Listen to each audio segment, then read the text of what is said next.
Hey YouTube, Untamed here. So today I want to talk about a question that a lot of you guys have actually reached out and asked me. You've asked me, hey, why did I end up buying my 2023 Lexus LX600 F Sport here over the new 2024 Toyota Land Cruiser that's on the horizon? You guys know, I get that question a lot because you guys know I'm a huge Land Cruiser fan. I'm a diehard Land Cruiser fan, and I always have been.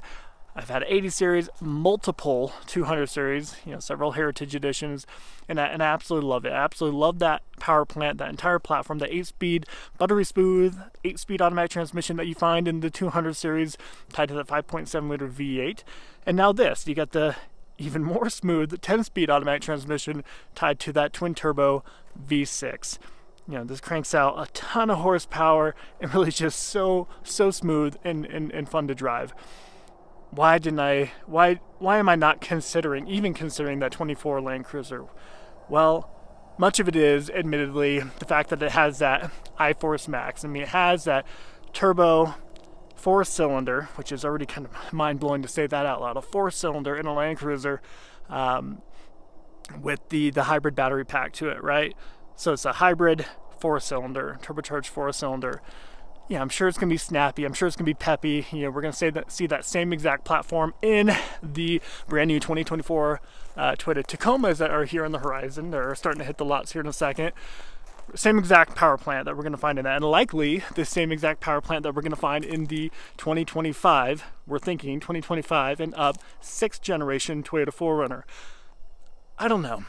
Having owned a couple iForce Maxes at this point in my 2023 Toyota Tundra Tier D Pro and my 23 Sequoia Tier D Pro that I had, I didn't fall in love with the power plant. I didn't fall in love with the power delivery. It just felt a little synthetic to me, and I'm afraid that will likely be the case in the new 2024 Land Cruiser. Especially with a 4-cylinder.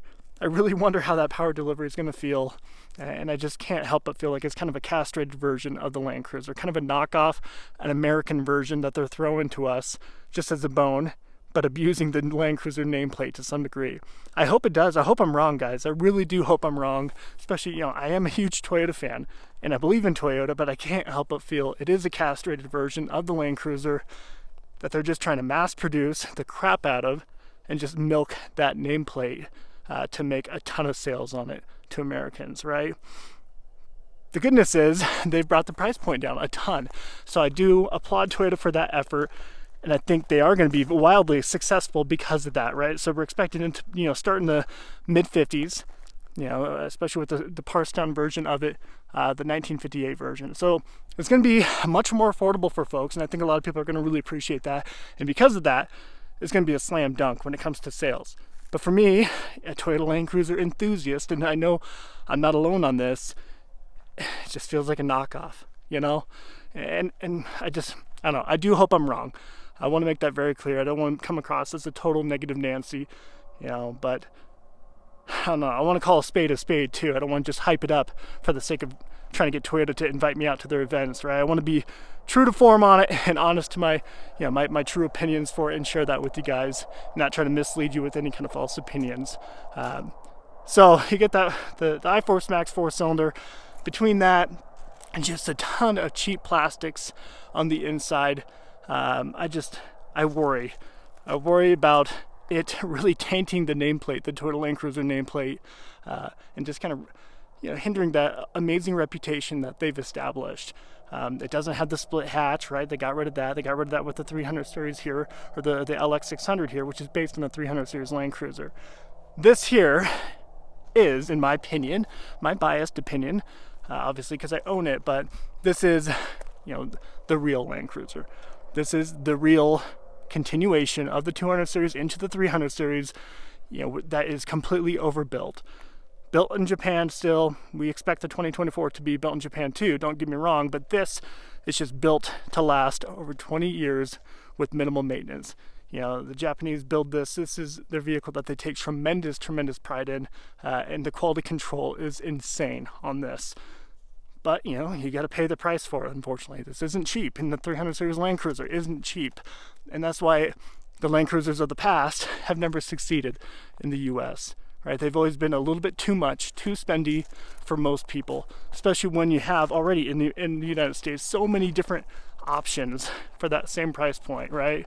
You got Porsches, you got Cadillacs, you got Range Rovers. There's so many other options, and us Americans, typically 9 times out of 10, we're won over by all the flash and luxury and the creature comforts. So the Toyota Land Cruiser, the basic Land Cruiser, was often overlooked pretty easily by most people, unfortunately, in America. But not me. I love it. This is too much luxury for me, if I'm being honest with you. This is easily the nicest vehicle I've ever owned, but even I don't take as much pride in saying I drive a Lexus. It feels almost too bougie for me, if I'm being honest with you. I prefer saying, hey, I drive a Toyota, and I love that. But that doesn't take away from the fact that this is literally the only real Land Cruiser, quote unquote real Land Cruiser, that we get in America. And I am very proud to have purchased it and to own it. Same exact underpinnings as the Land Cruiser, in and out, built to last 20 plus years with minimal maintenance. Very few manufacturers go into building vehicles to last that type of length these days. That Escalade over there, I guarantee you, GM did not go into building that, honing every detail of it to make it last over 20 years straight from factory. I guarantee that was not their going in approach, because if things break, things need replacement, repair, what does that do? It generates money for the manufacturer, right? If it needs maintenance, generates money, blah blah blah. So there you have it, guys.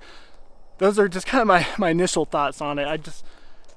I hope I'm wrong, I really do, but that 2024 Land Cruiser just feels like a very much castrated version of the real Land Cruiser, and very much just Toyota throwing a bone to Americans at this point, and giving them the cheap crap that we've gotten used to buying over the years, and they know we will buy it given the price point too, for sure. So let me know if I'm being too harsh, guys. Honestly, let me know what your thoughts are. Appreciate you watching as always. Till next time.